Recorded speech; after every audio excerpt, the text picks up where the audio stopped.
السلام عليكم ورحمة الله وبركاته. أهلا وسهلا بيكم حبايبي وإخواتي وأحلى إخوات في الدنيا. النهاردة بقى إحنا عندنا شغل الحبايب اللي بيعملوا أوردرات زي ما إحنا شايفين، بسم الله ما شاء الله. منزلين شوية مشكل وشوية نواعم، بقى إيه شغل قبل العيد، شغل كده فاخر من الآخر. تعالى بقى نتكلم النهاردة شوية على شوية تفاصيل كده. لو انت حابة بقى تبتدي الشغل صح ومظبوط، انت بقى ست بتشتغلي اوردرات وفاتحة مشروع من بيتك، شيف كاترينج، عايزة تعملي دلوقتي شغل مظبوط في شهر رجب. احنا خلاص يا شهر رجب خلاص ودخلنا شهر شعبان، يعني طبيعي ان احنا هنريح شوية عشان الناس يبتدوا بقى ان هم يدوقوا في رمضان الشغل ويوحشهم بقى. زي ما احنا شايفين، احنا معانا هنا كوكيز قهوة سابليه، علب المشكل اللي فاتت. اهي دي علب مشكل برضو نص كيلو، والتانية كانت كيلو. عندنا قرص مبسوسة، كوكيز، كحك، بسكوت البيمبو، بسكوت نشادر. اكتر الوصفات دي انا منزلاها بالتفصيل. وده بسكوت زبدة يا جماعة، تحفة تحفة، اقل ما يقول عليه تحفة بجد. فانا بقى ببدأ انزل الشغل ده كله، كل ده شغل محجوز، شغل حجوزات انا منزلاه. خلاص بقى قبل العيد، اللي ما دقش مني وما اشتغلش مني بيبدأ ان هو يدوق ويجرب شغلي عشان يحجز معايا بإذن الله. واللي متعود على شغلي بقى بياخد، عشان ايه احنا عارفين الشتاء والسقعة بيحب الشغل، الحاجات دي تكون موجودة في البيت على طول. ده بقى ما شاء الله الشغل السمنة البلدي. احنا هنا عندنا شغل العادي اللي هو بسمنة عادية، وده بقى شغل السمنة البلدي والمكسرات والسابليه بقى، الحاجات السبيشيال اللي هي بشوكولاتة سما ومحشية من جوه بقى نوتيلا، ومحشية من جوه كراميل، ومحشية من جوه لوتس. بصي يعني كل حاجة، يعني ما شاء الله. شايفين الكوكيز ده يا جماعة روعة؟ شايفين كده منظر الطبق ده وزن كيلو، بيطلع وزن كيلو. طبعا انت بقى الرص ده انت ابدعي فيه عشان تخرجي طبق شكله مظبوط. شايفين البيتوفور برضو بالمكسرات، كله بقى شغل ايه فاخر من الاخر زي ما احنا شايفين. انت بقى خلي يعني اللي يفتح البوكس ده، طبعا الشغل هنا بالسمنة البلدي الصافي، ومش بلدي مزارع ولا الكلام ده، لا بلدي بلدي بلدي. انا باخد شغل بلدي فعلا. تفتح البوكس بتاعك تلاقي ريحة السمنة البلدي سابقة اي حاجة، بتتكلم يعني قبل الاكل. شايفين ده برضو في ناس بتحب اطباق الكحك زيادة، بس احط لها ده اطباق النص كيلو. يعني التانية دي طبق اللي هو الكيلو، ده بقى طبق النص كيلو اللوكس زي ما احنا شايفين ما شاء الله. شايفين بسكوت زبدة بتفور بالمكسرات، السبليهات المحشية، كحك بالسمنة البلدي وعين الجمل. تحفة تحفة بجد، خطير يعني. شايفين بقى ده سبلي باللوتس برضو، الغريبة باللوز.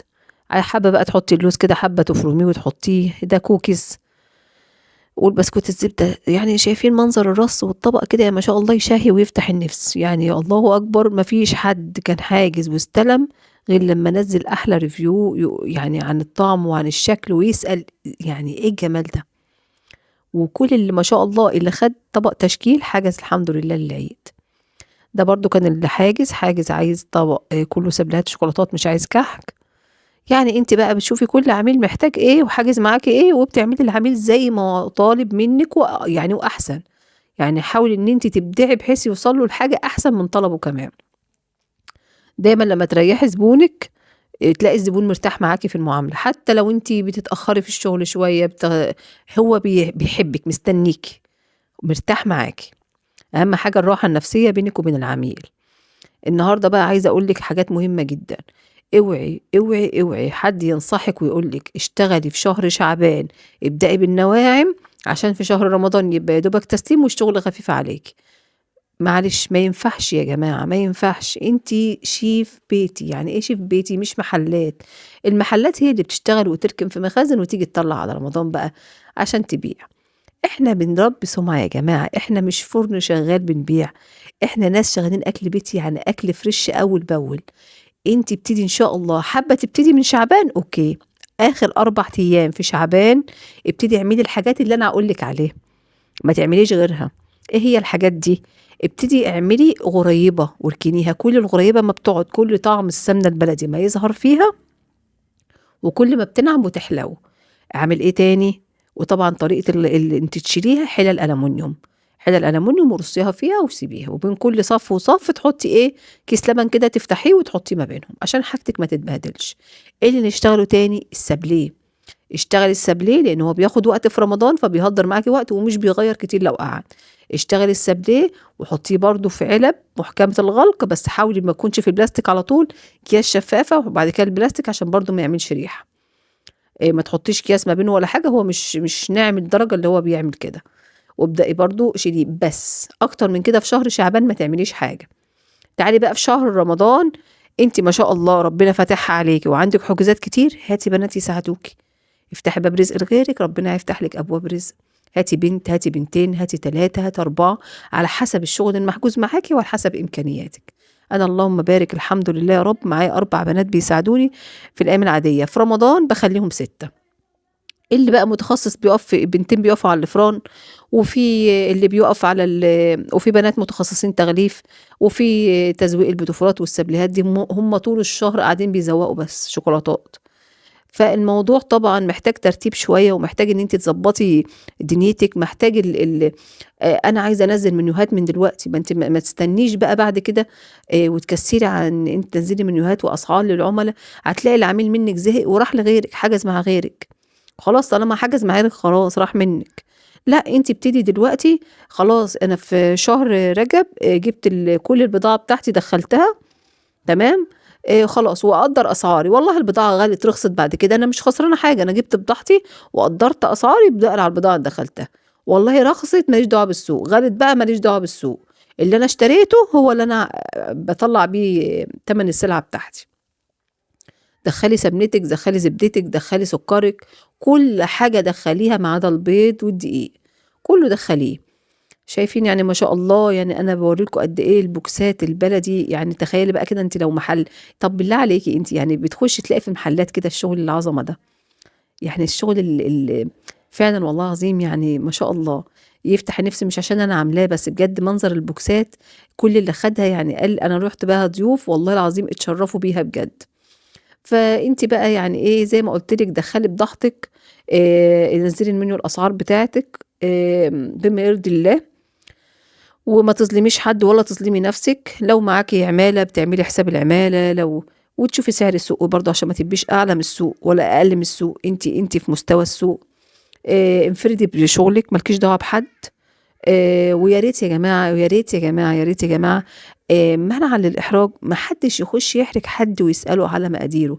صدقوني الموضوع ده بيكون محرج. انا مش ليا انا كده كده الحمد لله، انا في القناه بتاعتي بنزل شغلي والناس بتشوفه، مش بستخسر في حد. بس بجد الموضوع ده بيكون فعلا يعني كذا حد كلمني وتناقش معايا في الموضوع ده من البنات اللي فاتحين اوردرات، فعلا هي فاتحه باب رزق. في ناس بقى مش ستات بيوت بياخدوا منهم الوصفات، في ناس بيكونوا فاتحين مشاريع زيهم بيزقوا ناس ياخدوا منهم الوصفات وياخدوها منهم. معلش مجهود، ده مجهود واحده وتعب واحده وسهر واحده، اشتغلت على المنتج ده وعلى المنتج ده وجربت وهدرت مقادير. ما ينفعش انت تيجي على الجاهز بقى تروحي واخده منها الوصفه واعطيها لواحده بتشتغل اكل بيتي وهي حاطه رجل على رجل كده تروح عامله الوصفه ومظبطه الدنيا. سيبوا كل واحد يجتهد بنفسه. انت حابه ان انت تفتحي مشروع، اثبتي نفسك واشتغلي على نفسك يا جماعه. بجد الشغل البيتي من امتع الحاجات اللي انت لو اديتيها حقها هتنبسطي بيها جدا وهتفتح لك باب رزق والله العظيم خفي.